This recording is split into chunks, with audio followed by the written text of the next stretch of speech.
Assalamualaikum warahmatullahi wabarakatuh. Saya Ramdhani, NIM D1A020441 dari kelas Hukum Tata Negara G1. Baik, di sini saya akan menjelaskan mengenai materi asas pemisahan kekuasaan mata kuliah Hukum Tata Negara. Baik, langsung saja saya akan menjelaskan materi tersebut. Baik, yang pertama yaitu pengertian mengenai asas pemisahan kekuasaan.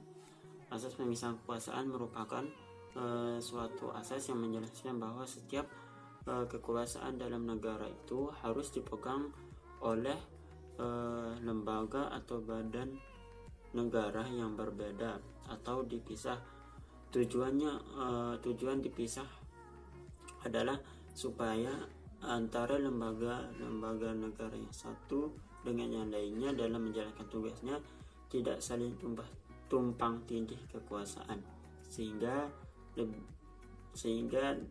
lembaga satu dengan lembaga lain dapat menjalankan tugasnya secara beriringan.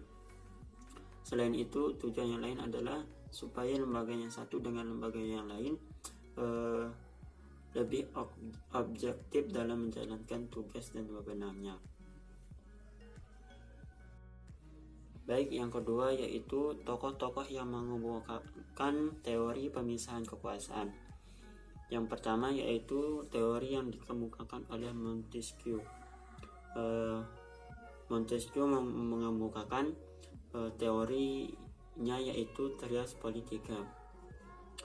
Beliau membagi kekuasaan menjadi 3 bagian kekuasaan, yaitu yang pertama adalah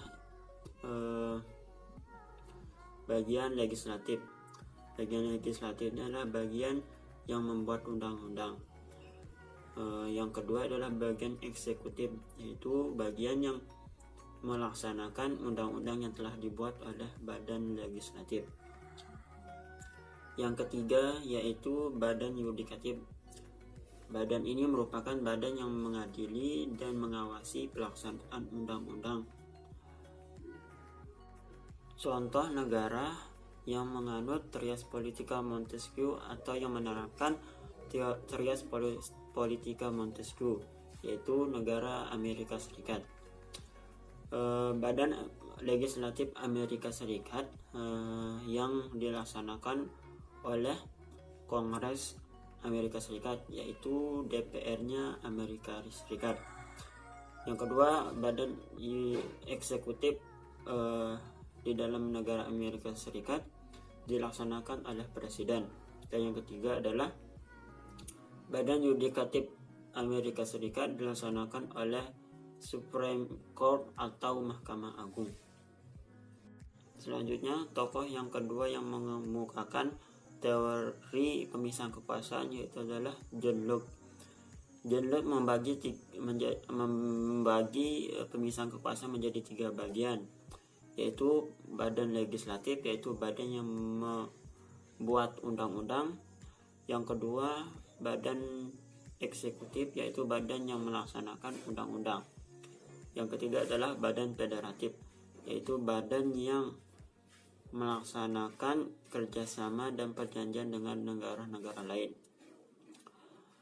John Locke menggunakan badan federatif dikarenakan pada saat itu negara Inggris memiliki jajahan atau koloni yang sangat banyak, sehingga badan federatif digunakan untuk menjalin kerjasama antara negara-negara atau koloni.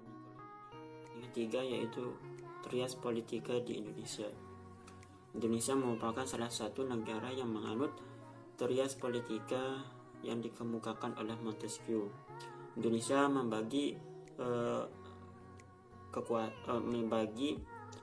memisah 3 kekuasaannya yaitu legislatif, eksekutif dan yudikatif. Legislatif dilaksanakan oleh DPR, eksekutif dilaksanakan oleh presiden, dan yudikatif dilaksanakan oleh Mahkamah Agung. Yang pertama, badan legislatif. Badan legislatif melaksanakan pembuatan undang-undang yang dilakukan oleh DPR dan DPD. Yang kedua yaitu badan atau lembaga eksekutif. Badan eksekutif merupakan badan yang melaksanakan undang-undang yang telah dibuat oleh badan legislatif. Badan legislatif dilaksanakan oleh presiden. Yang ketiga yaitu badan yudikatif. Badan yudikatif merupakan badan yang mengawasi dan mengadili pelanggaran undang-undang. Badan legislatif ini dilaksanakan oleh Mahkamah Agung. Hanya itu materi yang bisa saya sampaikan, semoga bermanfaat, dan apabila ada kesalahan kata mohon dimaafkan. Sekian, assalamualaikum warahmatullahi wabarakatuh.